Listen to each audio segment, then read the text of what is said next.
All right, so bans for this war, we have Scorpion, Diablo, and Omega Red on top of the new blacklists, which are Kingpin and Kitty Pryde. All right, so Boss Island, Nova Boss, we've got Herc and Sorcerer Supreme. As options, Mangog, we've got S99, Human Torch, and Mr. Negative. Mojo, we've got S99 and Human Torch. Terrax, we've got Carl, or Absorbing Man, Apocalypse, and Chavez.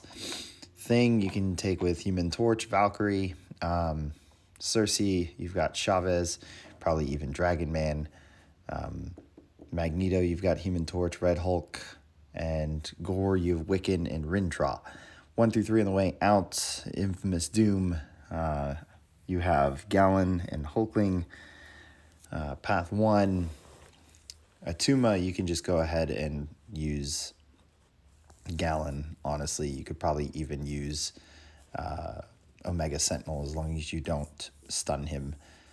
Path 2, Rintra, you've got Titania and S99. Void, you've got Nebula, you've got any real option with the Odin shock immune or shock resistant buff crossfight. Path 3, Colossus, you can probably get away with Nebula. You can also use Nimrod. And then for Surfer, you've got Doom or Hulkling. 4 through 6 on the way in, on the way out first, Doom, you can take with Doom. You can take it with Mr. Negative or Titania. On the way in, Bishop, you've got Omega Sentinel and Herc. Path 4, Spam, you can take with Overseer and Spam Special Ones, or Fury, or Jabari Panther, or Mole Man. And then Havoc, you've got Warlock or G99. Path 5, Kitty Pryde, Omega Sentinel, or Nimrod. Longshot, Titania, Rolk. Path 6, Annihilus, Magneto, or Chavez. And then Wiccan, safest bet is Human Torch, but even Anti-Venom can take him. And I'll kind of brush on that when I go over that fight. 7 through 9 on the way out. Fury, you can take with Apocalypse, or you can use a Subdue option and just keep track of tactical charges and hit into block. And then on the way in, Man-Thing, you've got Absorbing Man as your best option. Can also use Thing, just look out for MD. Path 7, Kingpin, you've got Apocalypse as your best option. Not too many outside of that without risking an unblockable or power gain. And then Spot, you can go ahead and use Apocalypse there, or Blade. Path 8, Sasquatch, you've got Quicksilver, Mr. Negative, or S99, or Titania. And then for Venom, you could use Absorbing Man, or you can use Chavez or any of the Mystics with Odin pre-fights.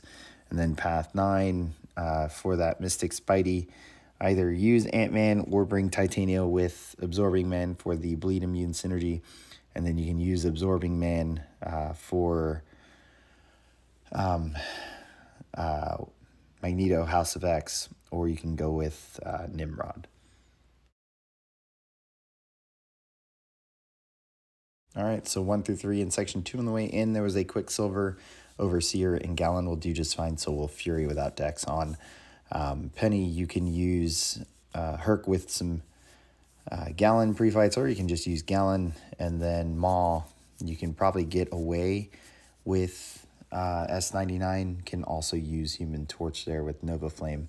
1 through 3 on the way out, Hulkling, you've got Rintra, you've got Chavez.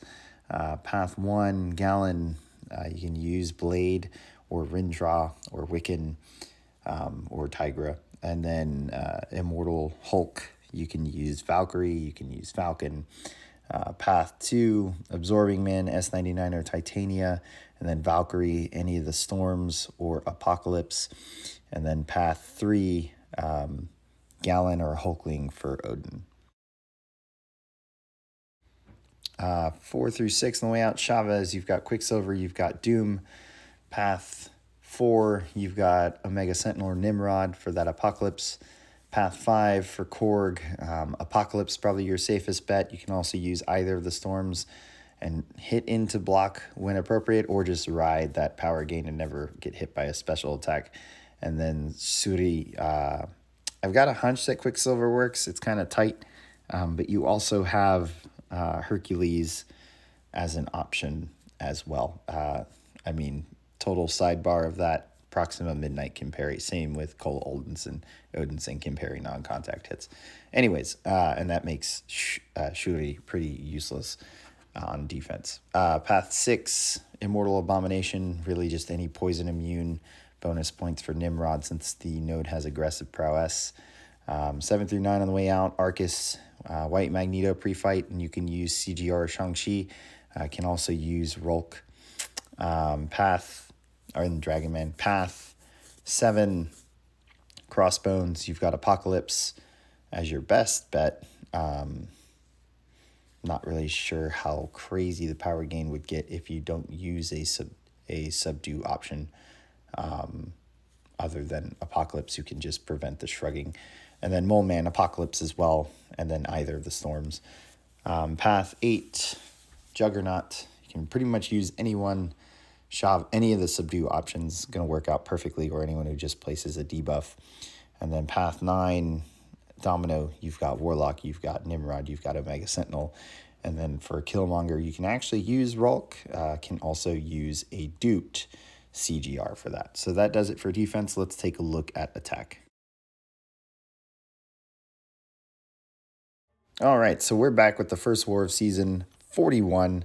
Today we are taking on Pcyb. Today I'm taking in Human Torch, Chavez, and Doom. I've got Path 8 in Section 1 and Path 6 in Section 2, and a mini boss on Boss Island. So starting off in Section 1, Path 8, the only champion here is a Juggernaut. It's got Snowball Fury, Rich Get Richer Fury, I believe. We'll take a look here. But we're taking it with Chavez, who is Subdue. So we have that Fate Seal on the special attack, and we also have the Neutralize. It's Personal Space Fury, not Rich Get Richer. Anyways, game plan here. Make sure our parry sticks. We do have that Undermined node where every buff on Juggernaut is going to reduce my defensive ability accuracy by 10%. So there is a chance before we get these Subdue or these Neutralizes up and the Fate Seal up that our parries can fail. But you can see here, easy start. We had all 3 dimensions up. We rotate perfectly, landing special 1s.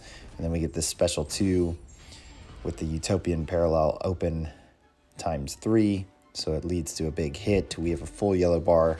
So going dark dimension there, not really of a big deal. That special 2 comes out. We find an easy opening off of it. Could easily retaliate there, decided not to. Find the easy parry, and we KO an easy Juggernaut. We move on, Section 2, here taking it on the following day. Annihilus here with Return Policy, and the fact that the first special attack and Fate Seal will remove the rod but not place Fate Seal kind of made me nervous for this fight. So for the Return Policy fights, especially this one because it's got 20% more power gain per buff compared to the node on Boss Island. This one here, I decided I was probably going to keep the the negative zone open a lot more, so trigger a few more of those if it looked like power gain was going to be a bit crazy. So there I didn't even have a special one, ended up with 2 negative zones anyways.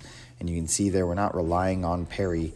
We are doing a step back intercept off of a light attack for an easy opening against Annihilus. It's what I used to do with Claire. So this is very familiar to me. Practiced it a bunch. Got to this special 2, threw it, big hit there. He's got a sliver of health left, but with power backs, which we're going to need for fights later, it was very easy to get the next special 2. We just block bait to get him to come at us, and we finish the fight with that special 2. Game was a bit wonky on this next one. I tried to move, and you can see there the loading wheel just went. I actually ended up getting the connection thing after placing a pre-fight and backing out. So I restart game, come back in here, end up reusing an invulnerability boost. It was fine. I didn't want to chance that 15 seconds. I needed one for the next fight anyways, and I figured this one would be quick. So here you don't want to push Wiccan to special 2, and that might seem like a very difficult thing to do with a champion that's not buff immune. But because you can parry Wiccan and get that neutralize and Human Torch is Incinerate immune, you are makeshifting a buff immune champ. So there's not going to be any Mystic Dispersion here as long as we keep that neutralize up. So we just stick to baiting special ones, and you can easily retaliate as soon as you see this beaming go in. And apparently I registered my attack as a light attack. No big deal. We didn't have Disorient on us, so we parry to get some free healing. Not that we need Human Torch later. We have Nova Flame here. This is going to be the last fight for him, and the only fight. And as you can see, it goes down very, very easily. Now Doom here. Last time I took Doom on 39, it was a race against the clock. It was way too passive. I've seen other videos. So here we're going to be a bit more aggressive. And really the only rule to follow here is if you are winning the power gain race, push yourself to special 3 and don't worry about how much power your opponent has. I mean, that goes for Doom anywhere pretty much, especially with Mystic Power Boosts. What you don't want with the Mystic Power Boosts is to be caught after a special 3 with 2 bars of power while they're red, and you've already finished a combo and you're not light attacking. So, yeah, easy intercept there to start this first special 1 that we are winning the power race, but he throws a special 1 here, and I don't dex it at all. So, bye-bye invulnerability. Not going to save us from a special 3 out of stun anyways. So here I'm just kind of waiting out that aura so that we can actually start sucking away power and get to this point here without his aura up so that we can stun him out of this special 3. So here we go into the Doom rotation. I actually do medium light. No, because of the Mystic Power back boosts, I go with medium, and then just ending with full-on light attacks into a special attack. And then here try to get him to come in and just suck away power to get to special 3 quickly. And here we are. Don't care about his power gain. The special 3 attack here is just going to boost us up anyways. And we just want to keep him away from special 3 out of special 3. So here, sucking away power again. Throw this special 1 early so that we get pushed. So we don't get pushed to special 2. No intercepts here, so decide to go for another special 3 while we maintain these double furies. And while he doesn't have the aura up. And then I just decide here, since his health is low and there's a lot of power, let's just go ahead and throw this. And Doom plays nice and just waits back there. So I go to hit his block to get things moving without a mighty charge. There, I thought I got a reparry. And he's got a sliver of health left. So after he throws that special 1, I manage to, once his aura is down, get a nice little intercept after this combo here. Boom. And I decide, because I have this Fury, let's throw special 1. We're back at special 1. Let's throw it, get rid of this last percent. And we cut our fight time in half compared to last time. So pretty smooth, pretty easy solo. Next one is our last fight. Sersi here on 48. It's my last fight with Chavez. The goal here was to PS1, get Fate Seal up quickly, and then neutralize her to keep buff control throughout the fight. What you're going to see here is that Chavez's specials last a little bit too long for the Fate Seal to be enough. So, perfect start here so far, at least in my opinion. But baiting out the special 1, we lose the Subdue. So here this puts us open. Throw the special 1. You saw the Fate Seal activate. It disappeared before the last hit, and then boom, glance. So the problem with this is that I need to bait out special attacks, decide to wait out the glancing. I don't want to throw a special and nullify all of those without enough of the negative zone open and her gaining all that power. And then we have to pay attention to missing an action, which is the trigger falter from her buffs expiring. So I just decide, let's let those buffs expire. We'll throw special 3. That'll nullify buffs. We'll have zones open. She shouldn't go red, which she doesn't.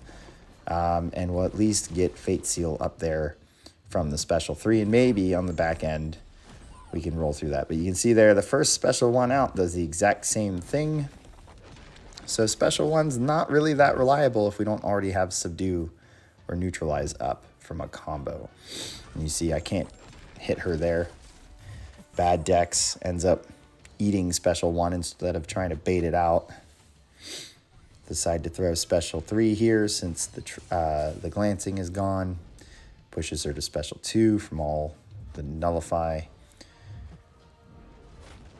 And it kind of had me worried here. I thought I wasn't going to be able to ever control anything. And then we get that there.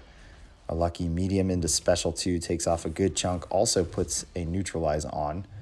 But again, we're back in the same hole where, hey, come on, throw this. And she's not really throwing it. So now she doesn't have anything controlling her buffs. But we get pushed to special 3 and there's only 1 buff.